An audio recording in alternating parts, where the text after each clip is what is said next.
Welcome back, folks. Today I want to give you a little bit of background. I started collecting when I was 7 years old. And in the old days, when you were 7 years old, you weren't running around with a $50 bill in your hand. You might have had a couple bucks tops. And so I always gravitated to the little things. And so today I'm going to teach you about a couple of little things in the Natter category.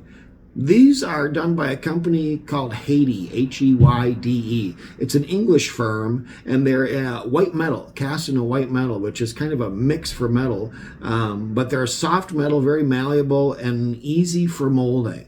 And so a lot of companies use them. The Natters are most unusual, very, very hard to find. This is a little monkey playing a cello. And this little guy, I've actually had this since 5th grade. I bought this at an antique show with my mom and my dad, and I paid $12 for it. I think I had 2 and my gram slid me a 10. So he barely moves as far as his little head is concerned, but he's a really, really hard example to find for Heyde. And you'll find with their particular Natters and their metalwork in general, typically there's a little number on the base, on the back side of the base. And also you can distinguish them because oftentimes on the bottom, because they were played with, there'll be like a white area in the metal, again, indicating the type of metal that was used to manufacture it.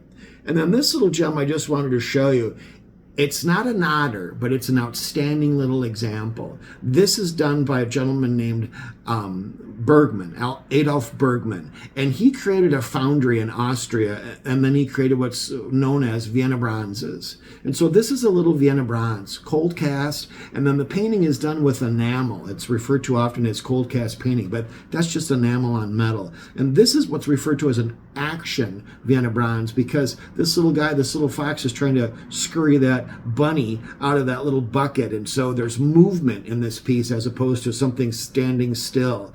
When you look on the bottom, the indicative always with the Vienna bronze is you'll see a little bit of wear typically, and you'll see the bronze coloring, the yellow coloring. That's what sets it apart, and also the weight. These are sought after and highly collected, and they're still made to this day. On that note, we'll see you tomorrow.